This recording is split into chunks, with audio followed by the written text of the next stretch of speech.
المشركين. وقال النبي صلى الله عليه وسلم العهد الذي بيننا وبينهم الصلاة فمن تركها فقد كفر. نماز قائم کرو اور مشرکوں میں سے نہ ہو جاؤ. ہمارے اور ان کے درمیان ایک عہد ہے اور کافروں کے درمیان وہ نماز کا ہے. جس نے نماز چھوڑ دیا وہ کافر ہو گیا. نماز کے بارے میں وقتاً فوقتاً تذکیر کرنا چاہیے. لوگ سمجھتے کیا یار نماز کے بارے میں، نماز اتنا آسان نہیں ہے. وہی نماز ہی تو جنت کی کنجی ہے ایمان لانے کے بعد. اور انتہائی افسوس کی بات یہ ہے کہ عوام کو چھوڑ خواص ٹھیک ٹھاک لوگ، دیندار اپنے آپ کو کہنے والے، ایسے تمام لوگ نمازوں سے غافل ہیں.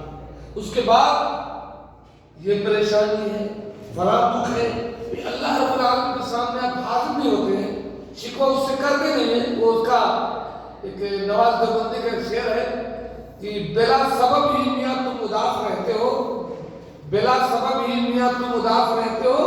تمہارے گھر سے تو مسجد کا فاصلہ کم ہے، مسجد پہنچو سارے ٹینشن دو.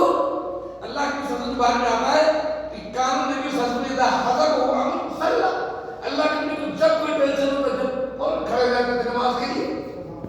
ایک شاعر نے کہا کہ ہے فلک تیرا طلبگار نمازی ہو جا، اے زمینوں کے خریدار نمازی ہو جا. آج بھی جنگ کے میدان گواہی دیں گے، اس سے بہتر نہیں تلوار نمازی ہو جا. صبح سے شام تلک، شام سے صبح تلک چیختے رہتے ہیں مینار نمازی ہو جا. حی علی الصلاۃ، حی علی الصلاۃ. اور کس کی ہمت ہے جو دیکھے تیری مسجد کی طرف، شرط اتنی ہے میرے یار نمازی ہو جا. تو نماز ہی سب کچھ ہے. آپ اگر پورا دین دیکھیں، احادیث کی کتابیں اٹھا کر کے دیکھ لیں تو جتنی آپ حدیث کی کتابیں ہیں، جتنے اور آپ جتنے صفحات ہیں، جب سے جب اس کو آدھا کر لیں، آدھا نماز کے بارے میں، آدھے میں پورا دین ہے. آپ اندازہ کریں پوری شریعت اتارنے کے لیے اللہ تعالیٰ نے حضرت جبرائیل کو زمین پہ بھیجا، پوری شریعت زمین پر اترتی ہے. لیکن جب نماز کو فرض کرنا ہوا تو اللہ تعالیٰ عرش پر اپنے محبوب کو اپنے پاس بلاتا. اس کی مثال ایسے سمجھیں، کوئی چیز دینی ہے، ہم نے لے جا کر کے بھائی کو اسلام کو دے دو، ضیاء بھائی کو دے کر کے آ جاؤ. لیکن ایک چیز ایسی ہے جو میں ڈائریکٹ ضیاء بھائی کو لا کر کے ہاتھ میں دے رہا ہوں، تو سارا دین اتار دیا دنیا میں. لیکن نماز کو دنیا میں نہیں اتارا. نماز کے لیے اپنے حبیب کو بلائے اور ڈائریکٹ ہاتھ میں دیا. جب شب معراج سے لوٹے تو یہ پانچوں نماز لائے تحفہ ساتھ پیغمبر ہمارے واسطے. اور اسی میں ہم غافل، اسی میں ہم غافل ہیں. واللہ کہ میں نے خواب دیکھا 5-6 دن پہلے کہ میدان محشر وبا ہے اور اللہ تعالیٰ نے سجدے کا حکم دے دیا. اللہ کہتے یوم یکشف عن ساق ویدعون الی السجود.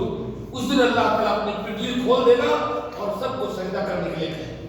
تو جو لوگ دنیا میں نماز پڑھتے تھے وہ تو سجدہ کریں گے، لیکن جو لوگ نمازی نہیں تھے وہ جھک نہیں پائیں گے. یوم یکشف عن ساق ویدعون الی السجود فلا یستطیعون. طاقت ہی نہیں رکھیں گے، جھکنا چاہیں گے لیکن ان کو قوت ہی نہیں کہ جھک جائیں. خاشعۃ ابصارهم ترهقهم ذلہ. ان کی نگاہیں پست ہوگی، پھنسے، ان پر ذلت طاری ہوگی. وقد كانوا يدعون الى السجود وهم سالمون. دنیا میں انہیں نماز کے لیے بلایا جاتا تھا، صحیح سالم کے اللہ کے بندے، لیکن نماز میں نہیں آتے.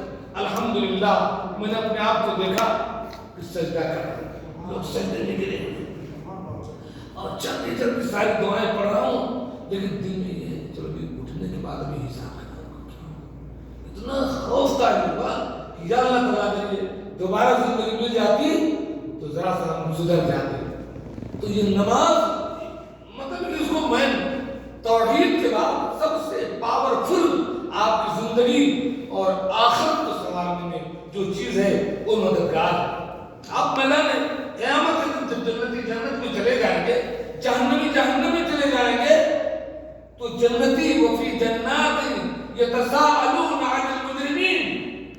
جنتی جو ہے مجرموں سے سوال کریں گے جو جہنم میں پڑے ہوں گے کہ یہ دنیا میں ساتھ میں رہتے تھے، ساتھ میں ذرا ساتھ